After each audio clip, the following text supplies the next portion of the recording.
Ladies and gentlemen, lovers and seekers, let's get started. The headline here reads, "A not uncommon medieval question of dispute regarding torture, ransom, reward, passion, plight, and pursuit." And the body reads as follows: "Why build a tower when a catapult comes standard with wheels?" Let us begin not with the tower nor the catapult, but with the tone of the question. It is sly, it is cutting, it is almost mocking. It is the voice of the rebel monk or the bastard knight. It is asked from the shadows cast by the torchlight of an aging castle. And yet it is a sincere question, one whose implications are vast. So then, why build a tower when a catapult comes standard, with wheels no less? Let us not be deceived by the archaic imagery. This is not about masonry or siegecraft. It is about strategy. It is about human nature. It is about what we choose to build versus what we choose to use. And it is, most of all, about the absurd contradictions we harbor when we aim to protect what we love by confining it. The tower stands still, high, proud, heavy. It is meant to protect, to see far, to endure. It is also where things are kept, sometimes treasure, sometimes virgins, sometimes secrets. Sometimes we build towers to keep ourselves in, and sometimes to keep others out. Either way, the tower is an emblem of defense through elevation. It presumes height equals safety. But the catapult is something else, a tool of rupture, a mobile insult. The catapult is for breaking towers. And what's more, this one comes with wheels, which is to say, motion is built into its design, not an afterthought, but standard.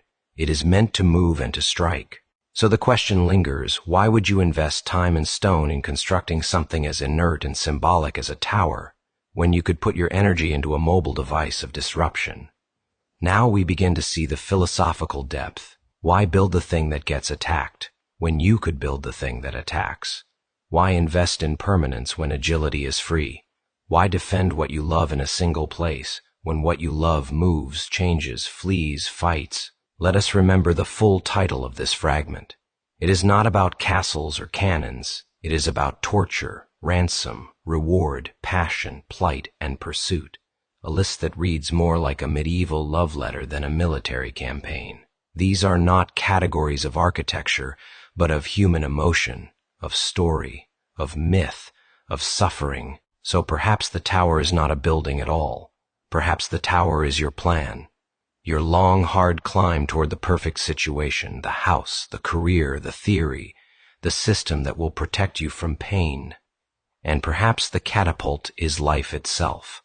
And the question is this: why are you still building something that will be struck down? Why do you waste your energy fortifying a future that cannot withstand the mobility of suffering? Why cling to the vertical when the horizontal moves freely? Let us not miss the theological overtone, the reward, the passion, the ransom. These are Christ words. These are the vocabulary of the crucified. And so this question may be older than castles. It may be the voice of the prisoner hanging on the edge of martyrdom, whispering to the torturer, "You fool, why build all this?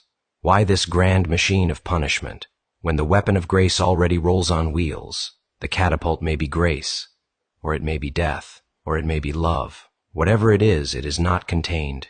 It travels, it arcs, it lands, it disrupts. It does not need to be explained, only aimed. The tower, on the other hand, is built to hold, to trap, to claim, and what is love, if not the constant temptation to build a tower around it? But love resists height. Love is not kept, love is launched. So again, the question, why build a tower when a catapult comes standard with wheels? What a terrifying truth, for it tells us that everything we build to protect what we cherish may become the very reason we lose it. It warns us that the things we think are permanent, our beliefs, our relationships, our little kingdoms, are always vulnerable to forces in motion. There is a geometry of desire embedded in this question. The tower reaches upward. The catapult arcs over. The tower wants to see from above. The catapult wants to make contact. The tower is a symbol of control. The catapult is a confession of surrender to the laws of physics. And here, perhaps, is the deepest level. The one about power. The tower is positional power. It must be maintained, reinforced, provisioned. It depends on height and static location. The catapult is kinetic power. It appears, strikes, and moves on. It's not just a different weapon, it's a different way of seeing the world. The one who builds a tower says, "Come to me, try me. I will withstand." The one who wields a catapult says, "I know you won't stay still, neither will I. Let's begin." There is a quiet mourning in the question. It assumes, perhaps bitterly, that the tower has already failed, or will. It suggests that building for stasis in a dynamic world is itself a kind of delusion, that passion is not to be preserved but deployed, that truth is not a wall to be defended but a fire to be flung. So what is the wisdom here? It may be this, that permanence is an illusion, that love is not stored but lived, that passion must be risked, that redemption is not structural but catapulted into the mess, and perhaps also that we are all somewhere in between, part tower, part catapult.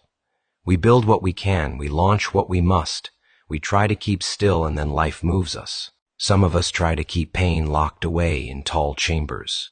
Others build machines of flight and flinging, and pray for better aim next time.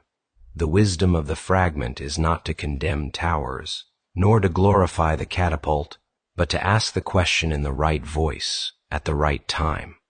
When you find yourself building again, stacking another level on the same weary fortress, stop and ask, what am I trying to protect? Whom am I trying to keep? What am I afraid might arrive on wheels? And also, might I already have the very device needed to move through this? Perhaps I do not need more height. Perhaps I need trajectory. Perhaps I need motion. And perhaps, just perhaps, the thing I most fear breaking in is not my enemy, but my freedom, disguised as siege. And all it needs is release. That, my friends, is the heart of the fragment. It is not a medieval joke. It is not a jab at engineers. It is a whispered prayer in the language of warfare and longing. And it may just be the reminder you need to launch before your tower crumbles.